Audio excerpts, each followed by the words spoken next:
can you tell us a bit about your character and his role in the show?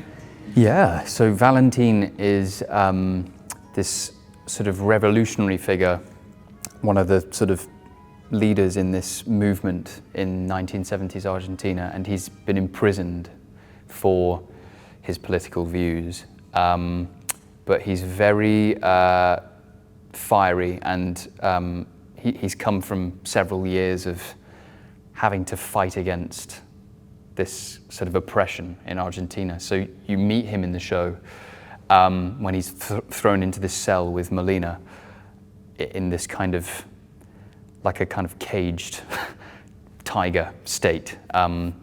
Very aggressive, very sort of trying to do what he believes is right for this movement and what he believes in. Yeah, so it's like a complete polar opposite archetype in a way to Molina.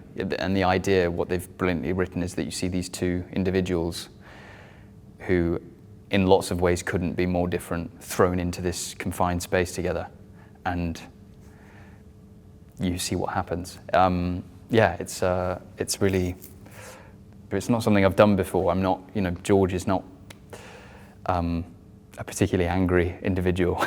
I don't hold a lot of anger in my life, and yeah, getting to do a musical with a character like Valentin is so exciting, because you're kind of yeah, coming at it with all this energy and pent-up rage. How do you prepare for something like that, if it's not something that's natural to you? Like, yeah, I've always loved in my career doing things that, you know, are not just George walks in and George does George. And I say that, like I've always said in interviews before that I play characters that are very different to me, but the older I've got, the more you realize that you are bringing parts of yourself. Even if you think that you're doing something really transformational, there is stuff that obviously you're bringing from yourself with you. And I think with this, it's that I'm portraying a character that I've never really been able to relate to, someone who's very alpha. And like what I've loved about this character is sort of exploring masculinity, particularly in, you know, 2026, when the show first came out.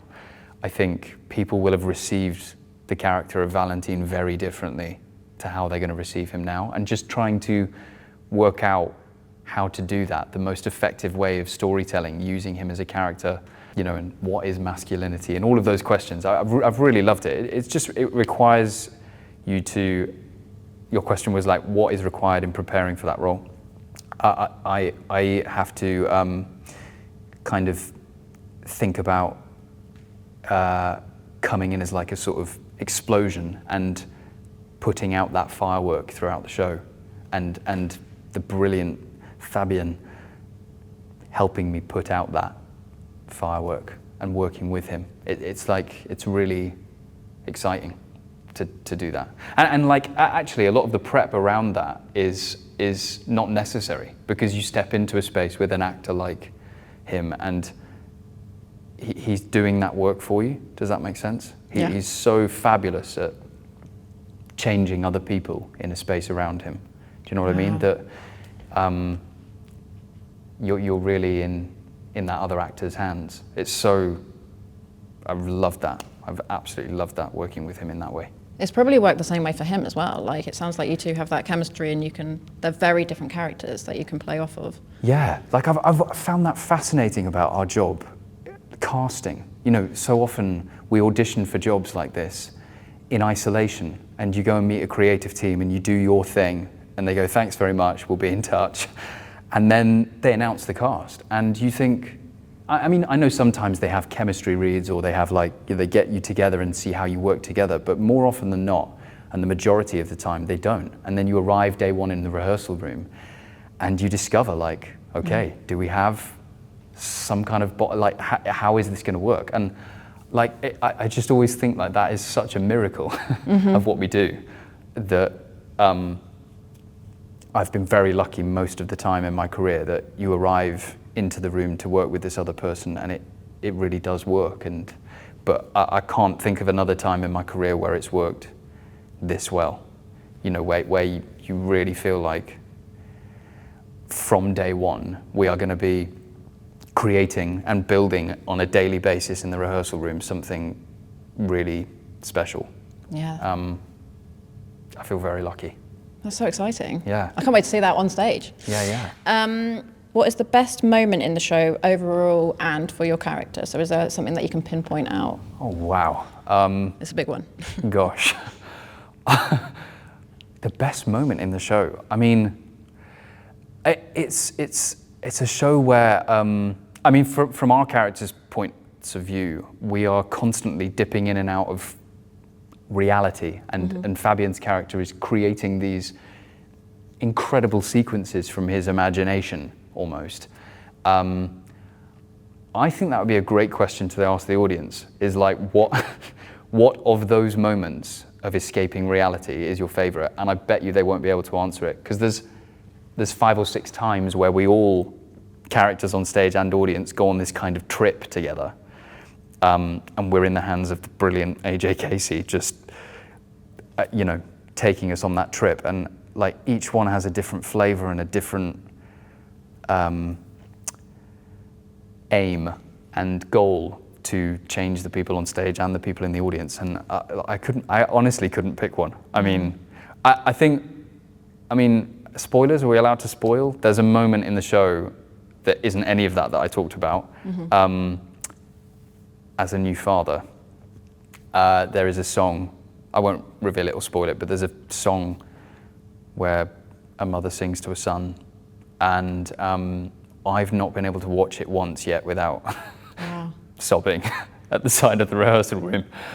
It is so moving, and that's that perfect, like, accident, well, not an accident, but like a perfect example of when material meets actor meets occasion in the most perfect way, that you just want, you want to be in the room when that is happening and witness that. And yeah, that I know that will be for the rest of the run my favorite moment, I think, that I get to be in the room listening to that happen. It sounds like there's going to be like a moment of like that for everyone. It seems like someone's going to draw something out from this production. Absolutely. If you'd ask, that's what I'm saying today, but if you ask me in tomorrow in half an hour, I'd have a different, you know, like, I really think it's the sort of show that I would want to come back and see more than once, because you're so overstimulated. I mean, I feel like that being on stage, so I can't imagine what the audience are going to feel like when they get to the interval. Of just like, what? I feel like I've, like, did I get everything that I wanted to get from that? I was just like bombarded with, all my senses were bombarded. So yeah, I can't wait for people to see it. Yeah, Paul sort of alluded to the fact that you almost feel like you're in the prison with you guys and stuff like that. Like, it feels quite an intimate setting.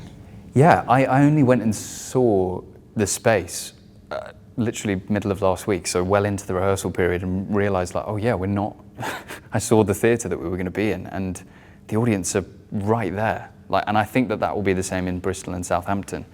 This really intimate setting, and like I said, we don't shy away from the darkness in this piece, and you know, what we aim to do with our job is to move and affect an audience. And I was going to say, you know, there will be bits that will be quite uncomfortable, but actually good. You know, that's sort of what people have come to see, is to be affected in that way and be confronted by things that they don't see in their everyday life, you know.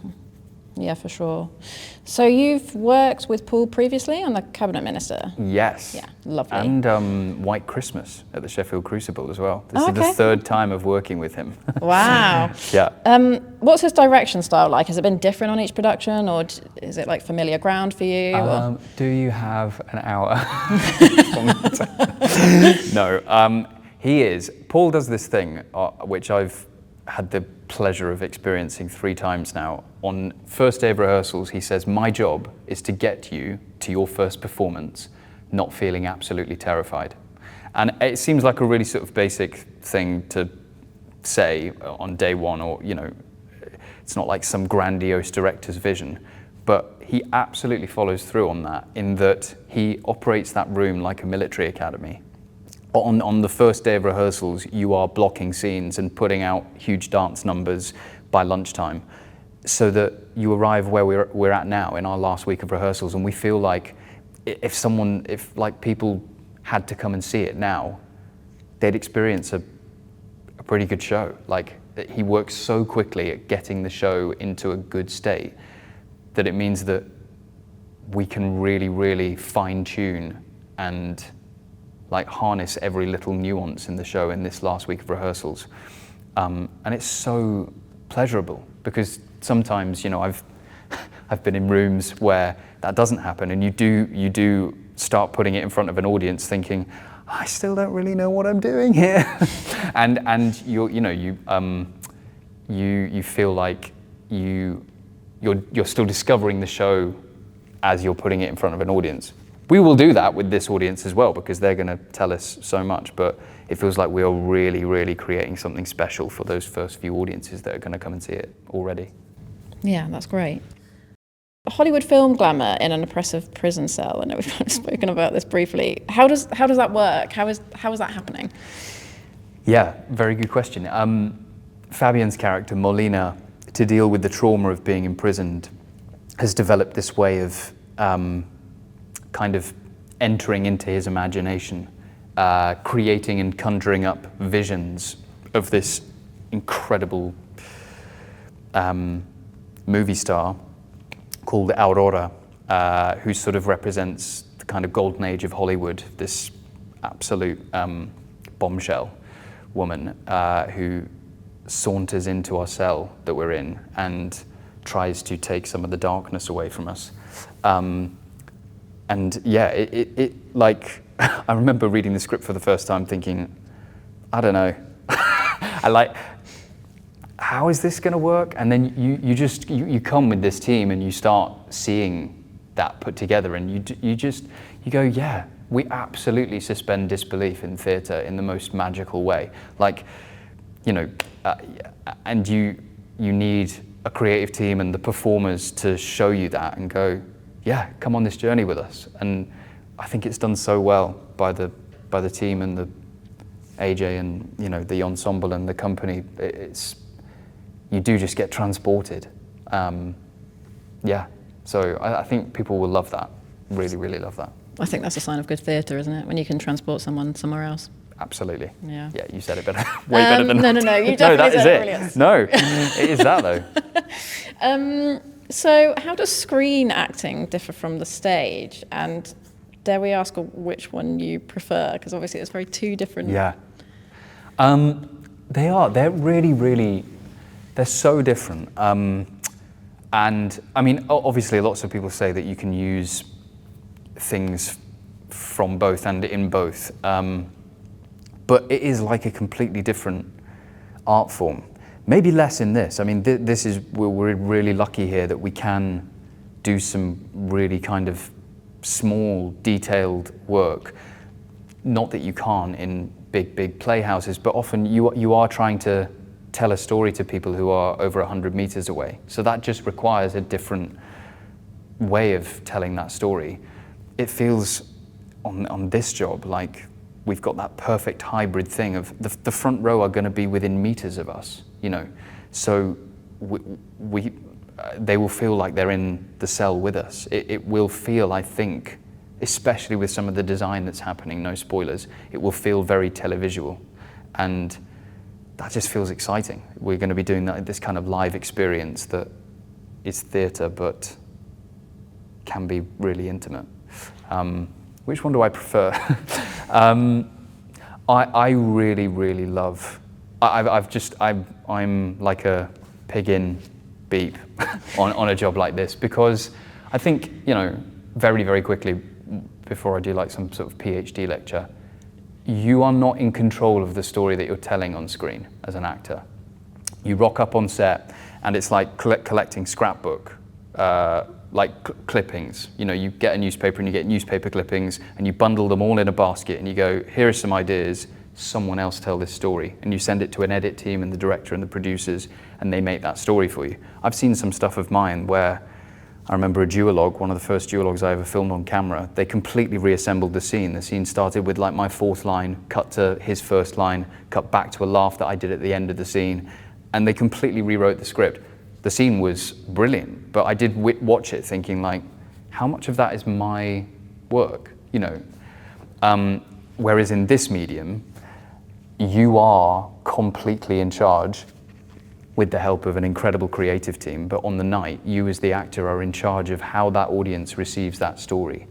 And I like the pressure of that. I like the kind of immediacy of it. And you feel like you do have an effect on those other human beings who are sat out there, you know, taking this story that you're telling. So yeah, right now, nothing is better than this. This is like my dream job come true. But you know, ask me in a year when hopefully I've been cast in a Marvel film or something. I might be telling you something different.